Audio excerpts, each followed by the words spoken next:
Yun guys,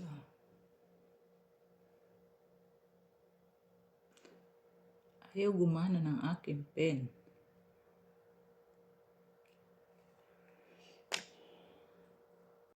Ganyan.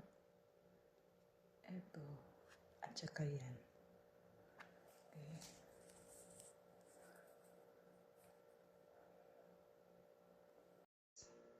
Six. At ito yung measurement guys. So, di ba nagsukat tayo guys 6. So, ang sukat ng daliri ko ay 7. Yan lang guys. Thank you for watching.